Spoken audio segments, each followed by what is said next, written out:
See? Well, actually, I'm sorry, we went to Berkeley, California. And the gentleman whose house burned down, Mark Kessler, I went to grammar school with him. And he drove, and so and then I went to Berkeley, where a friend of mine, Greg Sinclair, is a professor of economics. He was actually President Clinton's economic advisor. Anyway, and then we drove the rest of the way, and the three of us built this house in 6 weeks. It was wonderful. You know, we're in our 20s. We're hammered. We're having a great time.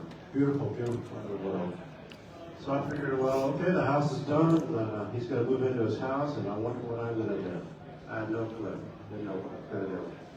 And if you know my history, you know, I was born premature. My dad went to Nagasaki and Hiroshima. He was a Marine brain surgeon, actually, and he went to ground zero. Of course, he was radiated. I had premature birth, craniectomy, heat issues, a lot of stuff. So I lost a lot of jobs because of those, shortcomings. I have no idea what I'm going to do. I don't know what I'm going to do for a living. So I go, well, I guess I'll go back to California and see what happens. So my friend gave me a ride to the airport, and I went back to California.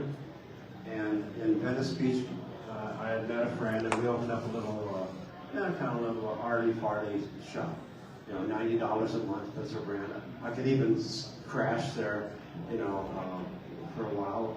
We were only in business for a few months, but across the street was an antique store where wealthy people would buy Egyptian egg urns from the Ming Dynasty or whatever. And they were very, very nice, husband and wife. Well, the wife, her father was a guy by the name of George Powell. George Powell was a producer of Warner Brothers Studios, and he made a movie called The War of the Worlds, the time machine, journey to the center of the earth. Very nice guy. So one day I was hanging out at the shop, and they introduced me to her father, and George looks at me and he says, "You have an interesting face."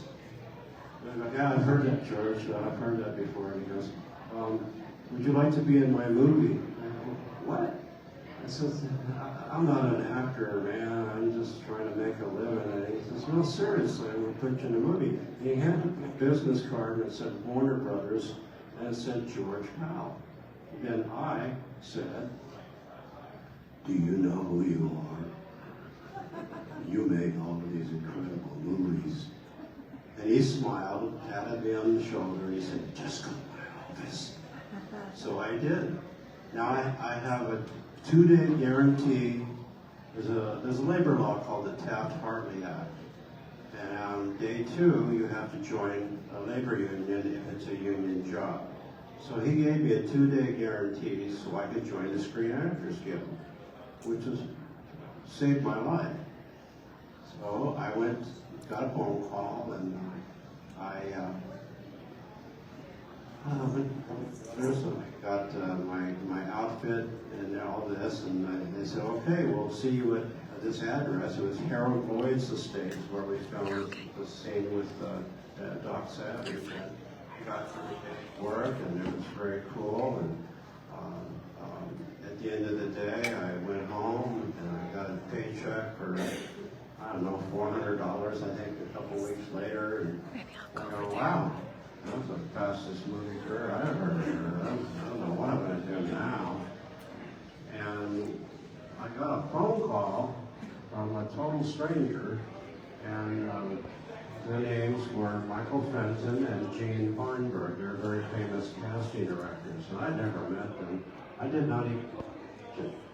And they said, "We casted a movie called Doc Savage, and we have a picture of you, and we think if we put some lobotomy scars on your forehead, because you have had a craniectomy, and we think you would make a wonderful vegetable.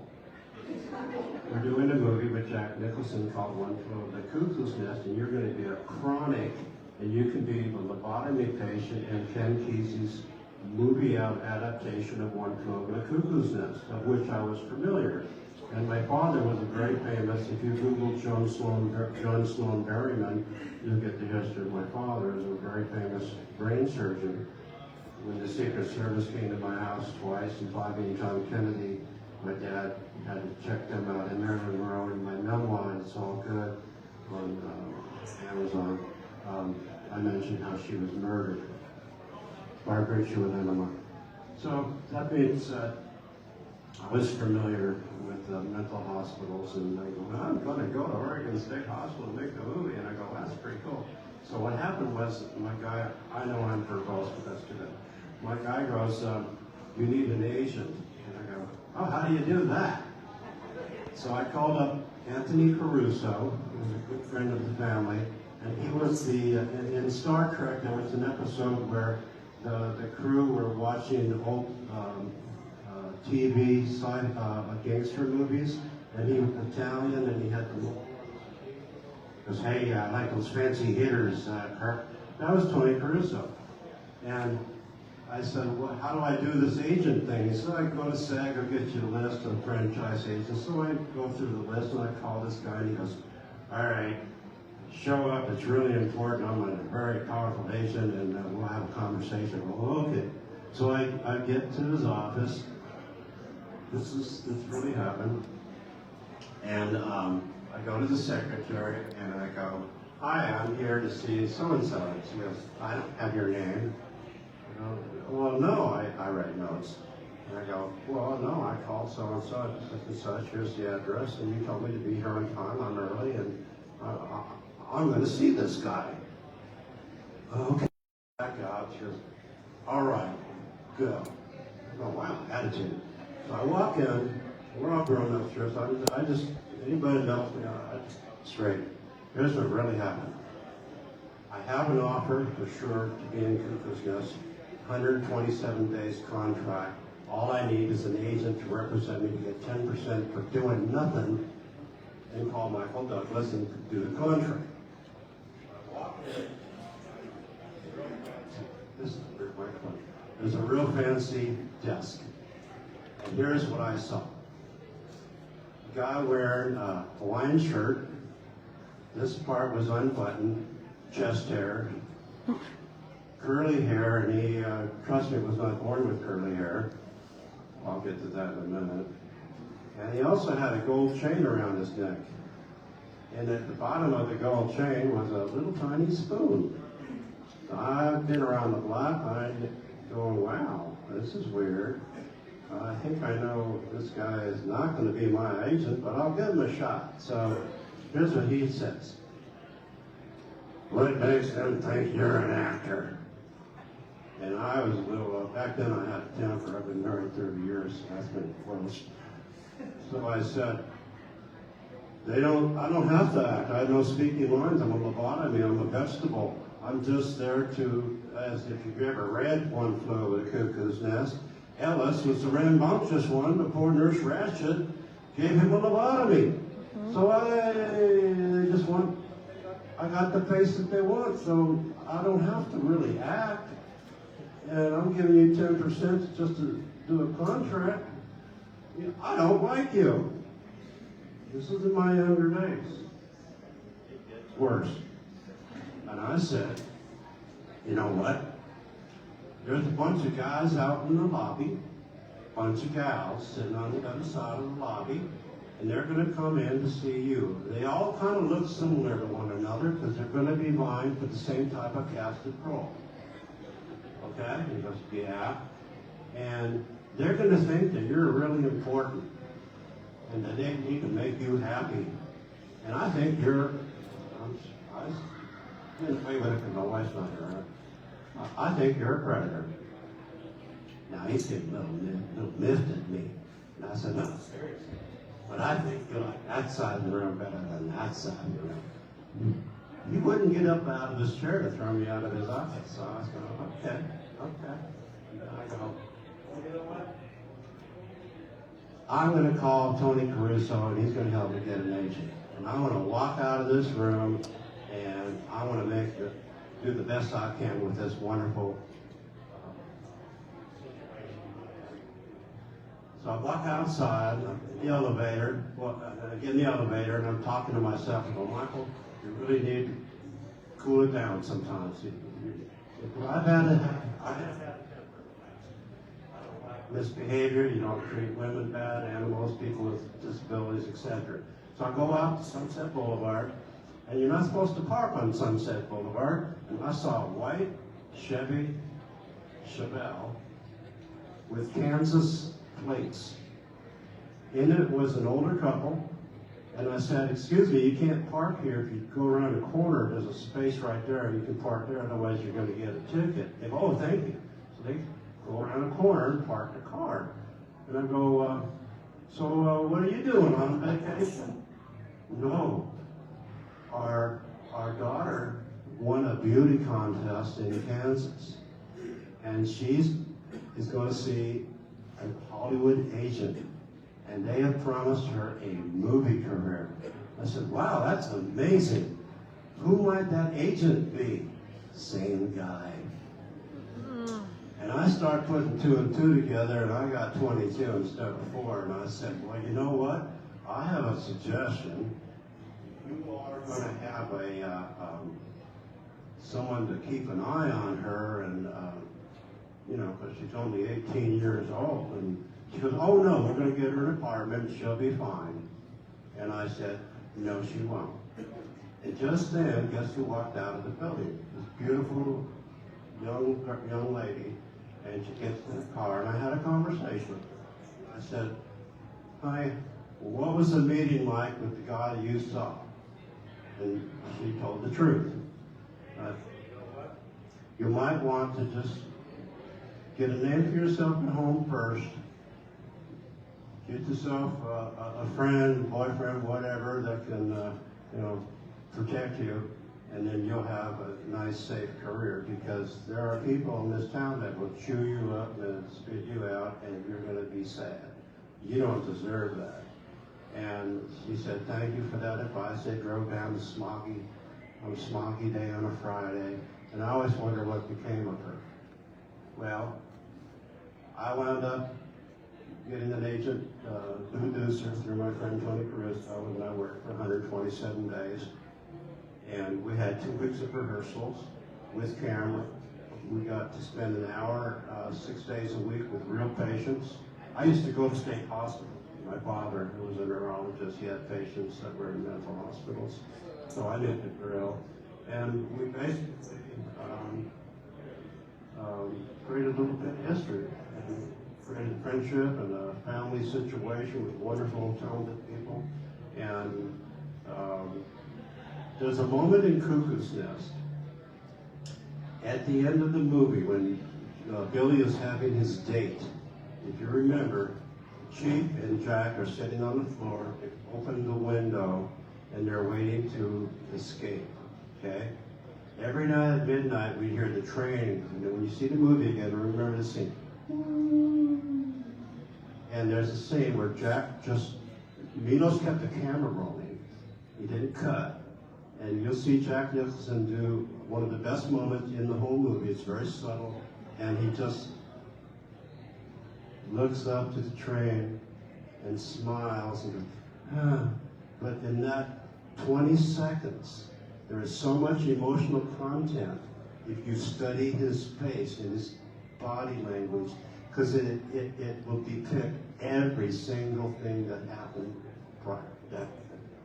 So those are the moments for me that I cherish the most. The movies that they're so packed with emotional content that it's art. So that was Cuckoo's Nest. Yeah, it's one of my all-time favorite movies. So I'm gonna go back and I'm gonna watch for that scene. Anyone else in the audience fan of Cuckoo's Nest? Yes? It's a great movie, obviously. And from there, you went on to Hills Have Eyes, stuff like that. What was that? Number 3. Oh, yeah. And so with that experience, I know because of you have, you know, the medical issues you have, there was a little bit of complications on Hills Have Eyes because of the temperature and stuff like that. But it looked like even with that, it still looked like a fun experience. I don't know if I'm reading into it too much. You became friends with Suze Lanier on that set. I know where you're going. Yeah. with that scene with Suze, it was like a practical joke you played on the cast. Everything. You want to talk about that? Yeah, sure. He's talking about the scene when Mars and I attack the trailer, and I disrespect a woman, and I attack Brenda. And it was the first time I had actually met her. We're still friends to this day. She's wonderful, very talented. So to break the ice, here's what Susan Lanier said. She's playing Brenda, and they're setting up the camera, and she says, right, and then they close the curtain, you know, and then Mars pulls back the curtain, and we were doing a rehearsal for camera and everybody, and we wanted to kind of bring everybody together, kind of like a family, because that's what happens on sets. So she suggested that we be actually passionately making out hot and heavy when they go to start for the rehearsal, and they open the curtain, and we're just all over each other, you know, politely, of course. And it really broke the ice, and it started to snowball, so to speak, because from one moment to the next in different scenes over the course of a couple of weeks, we just started having more and more and more fun. As a matter of fact, we got to a certain point where the Cannibal family in real life on set, the White Bread family, they would not hang with us and eat the same meals with us as actors on a break. Everybody was so into characters. So we had a lot of fun with that. And there's a wonderful scene when the grandpa Fred is visited by the father, and he's telling the backstory, and he goes, so I took a tire iron and I split his face wide open. And the father says, well, how bad was it? And I told Wes Fred, I go, man, you can't leave it like that. That just makes me laugh. And Wes goes, aha, it's supposed to. It's a setup. I go, what do you mean? And he goes, well, what happens next? Well, that's when the father looks at the stuff that he wanted to trade, and he goes, oh, what's all this stuff? He goes, oh, nothing, and then, oh, never mind. But that's when smash and grab, and he overcranks the film, and that's one of the first big stings. So the setup is really important. If you're writing a story, telling a story, or something scary, the setup just, it pulls you right in, and you don't expect that. Those are called stings, and they work really well. That's pretty good. Did you, making the movie, did you expect that it was going to make as big of an impact as it's made over the years? Is it something you're like, oh, this is going to be a classic? No, the original, in my scrapbook, I have some paycheck stubs from the production company with Peter Lochdracon and Wes Craven. The original name of the production company was Blood Relations Incorporated. We didn't think it was going to do anything, and then it got some legs, and we started showing it at drive-in theaters around the country. And I remember one time we were showcasing it, I think in New York, and there was a young boy, maybe 14 years old, with his mother sitting right in front of me, and they had me dress up like Pluto, and kill the baby. And the mother stands up in the theater and goes, this movie is sick the prank. Come on, son. She goes to grab him, and I go, oh, I gotta save the boy. So I tap her on the shoulder, and I go, you're damn right, lady. And she goes, ah! And she runs out, and I tell the boy, I go, stay here, I'll hang with your mom. So I go out into the lobby, and here's what we did for about 15 minutes. She's walking back and forth and back and forth and back and forth and back and forth. And it starts out like I'm being a smart ass, and I go, she goes, why do you make movies like this? Well, obviously to scare people like you. We have fun. Ah! And then I start realizing maybe she's traumatized. I should try a different approach, right? So we're going back and forth. Pretty soon she slows down, and I go, no, really. I love animals. I actually read the blinds. We're good people. We're just trying to pay our mortgage and protect and take care of our family. It's just a job to tell scary stories. So if we're not a bad guy, then how can the hero be heroic if there's nothing heroic? You have to have a challenge. And she finally settled down, And we had a really good conversation, and she said, thank you very much. And the son came out at the theater eventually, and I said, so how'd you like it? He goes, oh man, kick ass, you know. And I said,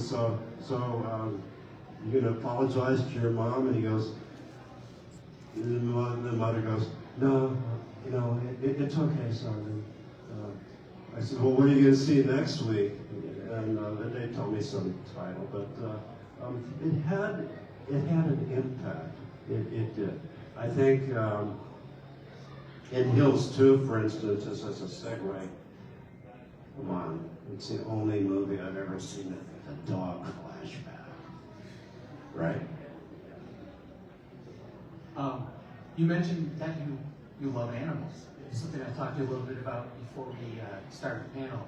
And on your Wikipedia, it says that you lived in a wolf sanctuary for like 10 years. Yes. What? If you're in Los Angeles and you take the 10 freeway eastbound to San Bernardino, there's a big mountain, and you go up to the top. It's called Big Bear Lake. I lived there for many, many years. When I was at the University of California, my major for 2 years was veterinary science. I learned a lot, except the ends of my fingers are my knuckles. They're called, beyond your second set of knuckles and your toes and fingers are called phalanges. Well, mine aren't very good for doing procedures, so I figured, well, I better find something else to do, and I luckily got into acting. Long story short, you come down the north side of Big Bear Mountain, there's the Mitsubishi cement plant, and then as it levels out, there's Wolf Mountain Sanctuary.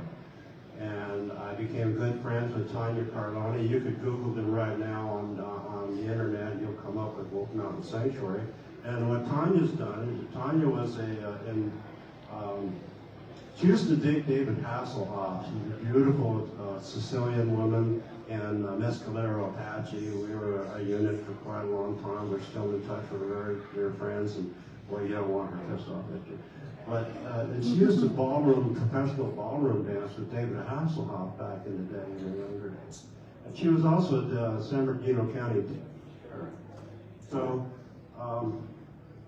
I'm segueing into areas that are passionate to me. We live on, I remember the Whole Earth Catalog. Some of you might know what that is. On the front and back of the Whole Earth Catalog was a picture of Earth, one side and then the other. The first time I ever saw a picture from outer space of this beautiful blue orb, it's got to grab you. Why? Because you're on it, and it's your. You need to take care of it, and respect it, and teach our siblings. Okay. Well, when Tanya was very young, her true mother, who was Native American, was actually her nanny because she wanted her daughter to have a life, so she was adopted by a white family. And that was her mother that was teaching her the ways of the wolf, brought her a wolf pup, and she taught her a lot about indigenous culture, et cetera, et cetera. I've been honored to go to the Navajo Tuba City. If you're ever in Tuba City, it's the Navajo Reservation capital. And they have something called the Stars of the Desert. They invite people out, and it's all about doing programs for the children. It's a wonderful charitable organization. Now, that being said, you're going to love this story because I'm a big advocate of safe houses for women and children. I have invisible friends that are legal, and I can make a phone call, and I've done it in the past, and I'll probably do some in the future. So when she was a deputy sheriff, she came home one day, and her first husband and last husband was pretty drunk and mistreated her. He said, I'll be back and I'll finish the job. So when he came back, he fell down on the carpet, and she rolled him up like a tortilla, took a chain, wrapped it around him, brought it out to the winch of her four-wheel drive him out into the street after tenderizing him with a cast iron skillet till it cracked. Because one day I asked her about the freezer where we had the meat for the wolves. I said, why is there a cast iron skillet with a crack in it? She told me that story. And then she called her captain and said, pick up the trash. So you don't want to PISS her up. So it gets better. I said, what are we going to do? And she says, well, we're going to help protect the wolves. And we did. So I used to go out and care for the wolves, and there are some that, some were had by people that had them illegally. People should not have exotic animals you can't take care of them. The best way to shoot an exotic animal is to, with a camera, go out to where they live and just protect their environment. I used to lay out in the dirt with Melatina, who was an Alaskan black wolf, and she was my mate. When I went to leave after being there for many years, she somehow knew I was moving on. And there's no, in wolf society there is no divorce and there are no orphans. They're all taken care of by the pack, okay? So she got mad one day and wouldn't let me leave, and I had a conversation, everything was fine. And one day, we were looking at the front gate, and I see a black Suburban with government plates. I go, oh, this must be the Secret Service. And it was. Because I had met them in the past when they came to my dad's house. So here comes the Secret Service, and I go, I'm going to have fun with these guys. They come to the gate, say, officer, how can I help you today? He goes, the president would like to see the wolves. I go, really? I go, now what president would that be, sir? And he goes, President of the United States. Okay. Now there's a movie with Michael J. Fox called Doc Hollywood, where he goes to talk to the nurse and he shows them his ID and she does this, and I see some form of identification. So me being me, you know what I said? I said, well, gentlemen, could I see some form of identification? And they showed me their identification. The second agent gets out of the Suburban, and he's like, what is this guy doing? And I see Tanya working her way out to the gate, and I go, I did the same thing. I said, well, this all seems to be in order, thank you very much. I don't want to get them too ticked off, so here comes Tanya. I go, here's Tanya, she's the owner, blah, blah, blah. And I said, sir, your first request, I know what it'll be. The agent said, what will that be? I go, you want to meet everybody on the property, and number two, you want all of our guns in the back of your Suburban. And a big smile on his face, and said, yes, they did that. Now, all of a sudden, there was a cement pad where there used to be a house across the dirt road, and I hear a helicopter. And it lands, it's Air Force Two. And I go, President Gerald Ford is coming. Yeah, he was up snowboarding in Big Bear, and he wanted to see the wolves. I go, wow.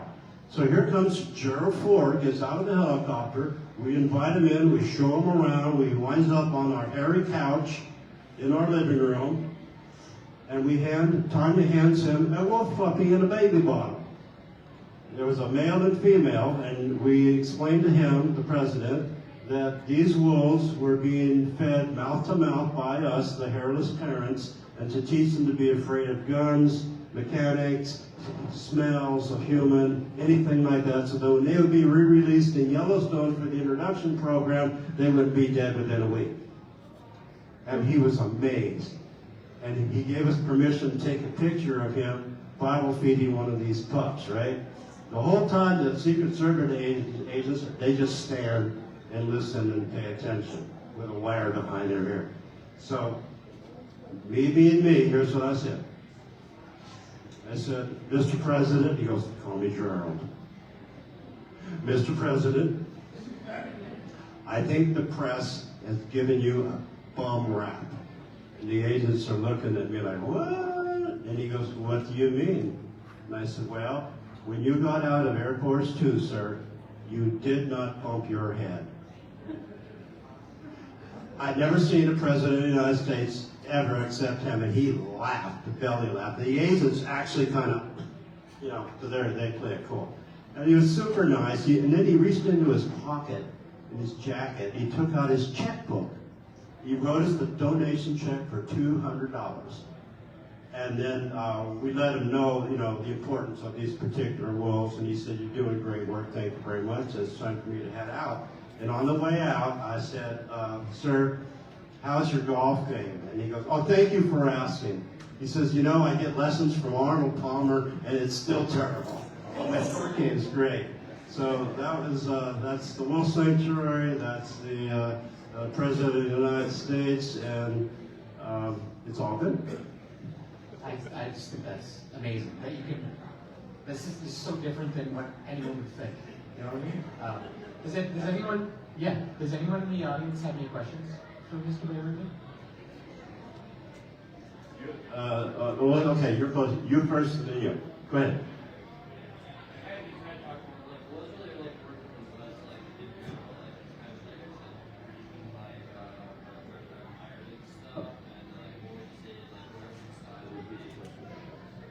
So he's asking what it was like working with Wes. He's like he's like one of his idols, so he just wants to know what it was like. Right. Okay. Wes Craven was he was very quiet, very educated, kind of like a professor. He never raised his voice. He knew exactly what he was doing. He was well structured, well organized. We had production meetings where we went through scene by scene what we were going to do. Remember, if you're making a movie, every minute cost you money. So we were very efficient, so to speak, and he was just a lovely, lovely human being. If you had met him and then you saw like Serpent in the Rainbow or some scary movie, you would wonder how somebody could come up with the stuff that comes out of his head. He's just a delightful gentleman. Yes, sir. Well, it's sort of related to that. So every time I hear someone ask the question, did you know this movie was going to turn into a cult classic? Did you know this project was going to launch your career? People usually say no, we never had it. So did you ever work on anything or with anyone that you immediately knew was going to be okay? So he's asking if there was anyone that you were going to be working with or that you worked with that you knew as soon as you got into the project, this is going to be something. Oh, sure. I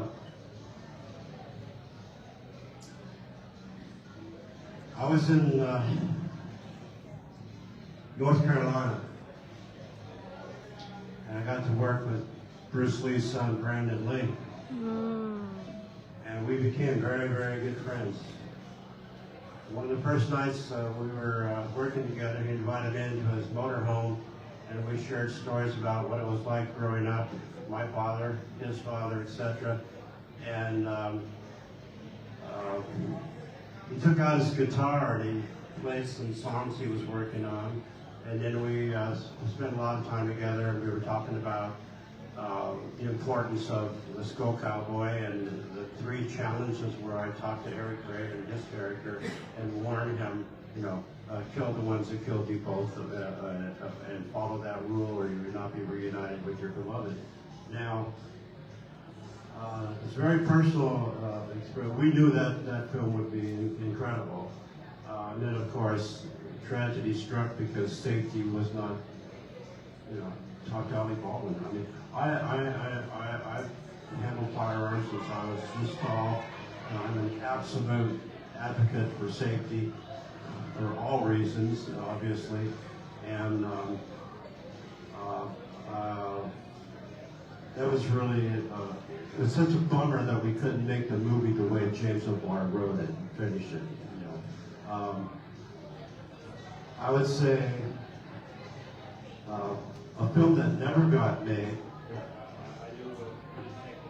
It's going to be a movie in Hawaii with a spaceship that they already had built, and it was aliens that looked like dinosaur reptilians, and it was called Montana Smith and the Last Dinosaur, and it was starring me, the black football player.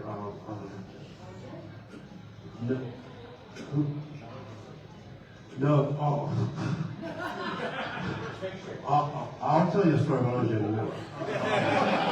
Well, he was a boxer. George Foreman and Tom Selleck. And we were supposed to be aliens that come to Earth, and Tom Selleck, falls in love with the gal that's in charge of this area where there is a Tyrannosaurus T-Rex, you see, and they want to put it in a zoo, but the T-Rex is actually, if it's within the force field of our spaceship and our atmosphere. We were aliens. Anyway, we were hoping to get this off the ground. We actually we're about ready to roll film, and they built the spaceship, and then Tom went and got his TV series. But so they dropped the project. I've had scripts on my desk that were just like, oh man, I can't wait to do this. And sometimes for some reasons they kind of disappear. But you never know. Like, we didn't think Hills Have Eyes was going to take off, but it did. There are moments like in The Crow when Brandon goes to talk to the mother, and he goes, "Heroin is bad for you." Mother is the name of God on the hearts and lips of all children. I was right there, right next to the camera, watching that scene roll out. I like to see everybody's scene if possible. And it was just so compelling. There's another moment in The Crow when the snowflakes are falling down, and Brandon, this is right after his mother. And she was a local actress, and just for that one moment where she compels herself, the heroin comes out of her arm, and then she cries, and it's perfectly done. You don't need dialogue always. Sometimes just a moment. There's a scene where Brandon is walking down the sidewalk, the trick-or-treaters go by, and if you remember, he looks over his shoulder at the trick-or-treaters, and he turns his face to the camera. The next time you watch it, remember the scene, you'll just see him make a smile. There is so much emotional content in that moment. You'll just go, oh, hell yes. That's acting. That's humanity. That's the human condition. That's what it is all about. So, like I said, I'm a very nice guy when it comes to people misbehaving and being inappropriate. I'm not a nice guy. So one day I'm in the San Fernando Valley with my buddy. We're playing golf, and we had a threesome. And we needed one more to do because he put 2 people in each. So I've got my golf cart, and the starter goes, hey, I got one more to join you. And I go, okay. This is O.J. Simpson. And he doesn't know my history. He knew me. He goes, hey, Michael, nice to meet you. And I'm going, uh-huh. Well, he didn't know that I had run into a guy by the name of, what was that lady in the house that did the thumbs up? Kato Kalin. Yes, I met Kato Kalin. And we tee off, and I don't go down the cart path. I don't go down the fairway. I go weaving through the trees. OJ says to me, Michael, why are you driving through the trees? And here's what I said to OJ. Well, when I was in ROTC training, I was a qualified expert with the M1 Garand at 100 meters. All it takes is one fool with a sandbag and a scope and a nice exhale and squeeze. But if they don't check for windage, I might get your present. And he shut the F up. On the third tee, OJ says, I need to be somewhere. Could you give me a ride back to my car? And I go, nope, I'm walking, drive it yourself. And then before he left, I said this. And you don't put this on social media, please.